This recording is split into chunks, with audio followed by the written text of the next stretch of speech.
All right, we're here on a gorgeous sunny day in Seoul, South Korea. I just left my house and we're on our way to meet my brother Gavin for some screen golf. A lot of people have been wondering what's it like living in South Korea during this whole coronavirus pandemic. Me and my brother Gavin, we are, Americans, and we've been living in Korea for him about 6 years, me almost 4.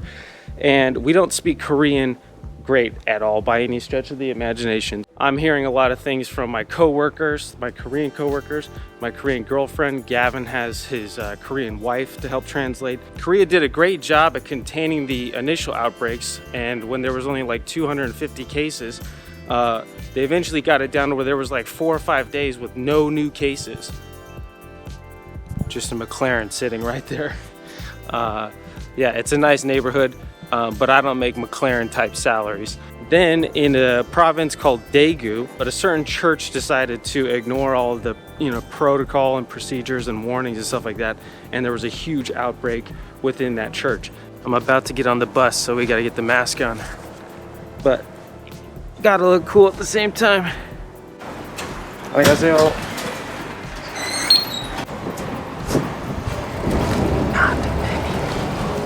Now I'm in like downtown Gangnam. This is one of the main business districts of Seoul. There's still plenty of people out, going to work in the business district. However, everybody's wearing their masks. Right now I'm about to get on the subway and show you what that's like.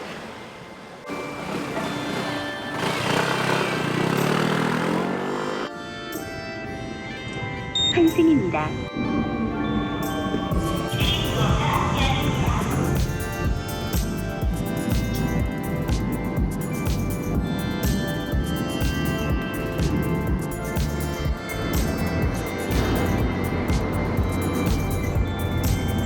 This is still part of Seoul, and it's home to one of the main landmarks, Lotte Tower.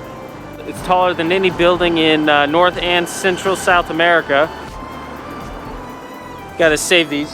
Many foreigners living here in South Korea usually like to joke about Koreans going to the doctor over literally anything, like the slightest sniffle, they'll go see the doctor. But that healthcare system is now proving to be very good, as well as the culture of Koreans to go to the doctor at any first notice of symptoms is actually now proving to be a very good idea. This building is not just a building, it's a whole complex, and this is actually one of the most epic and insane shopping malls probably in the world. And then behind it is a whole amusement park. It's kind of like a slightly miniaturized Korean version of Disneyland.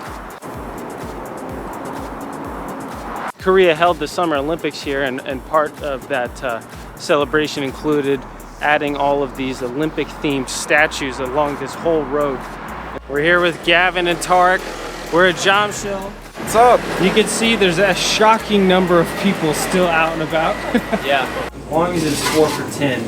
Beer tastes like beer. American. True connoisseur. Garrett and I, our golf team's definitely gotten better since the coronavirus. Well, it couldn't have gotten worse, right? Some free apples, some free coffee, and Tarek. He's a prodigy on the drive. How far is that? Over 200 in your first warm-up swing of the game.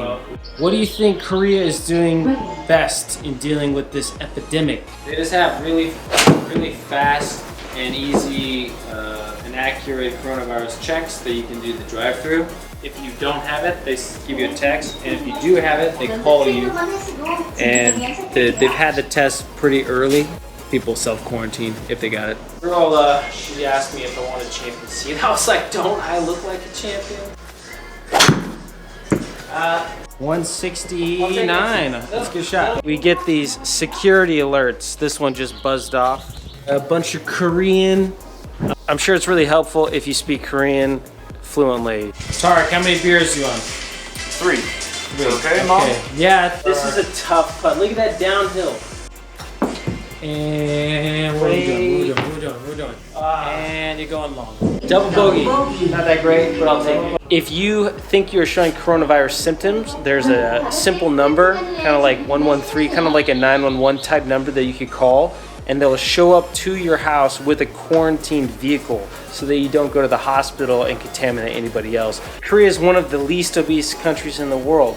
So couple that with the good healthcare system, that's one of the main reasons why the death rate is low. Some of you might be wondering, well, you guys are cigar smokers. What do you think about smoking versus the coronavirus? Cigar smokers don't inhale. They also don't smoke all day, every day. So smoking cigars is one of the best pastimes to deal with in quarantine. What are you doing? Oh, I'm texting someone on Kakao. He's sexting? He's sexting? Texting. I'm married. Nailed it.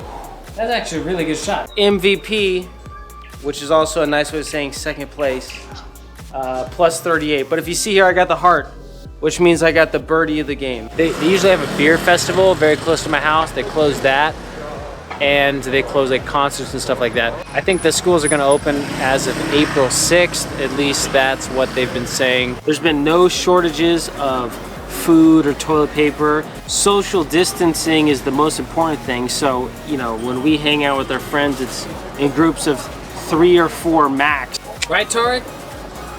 Whatever he said is right. Yeah, exactly. I'm smoking the Camacho Triple Maduro, all-time great smoke. Smoking the Westminster by GLPs in my IMP Meerschaum. Cigarillo. Cohiba Red Dot. It's delicious. Anyways, I'm gonna leave you guys with one final tip. If you have no cigar ashtray to set your cigar on, your beer tab up like that, and then set the cigar like that. Be sure to check us out on Patreon. You know, YouTube doesn't like tobacco content. Also, check us out on Instagram for updates on all things Twin Tobacco.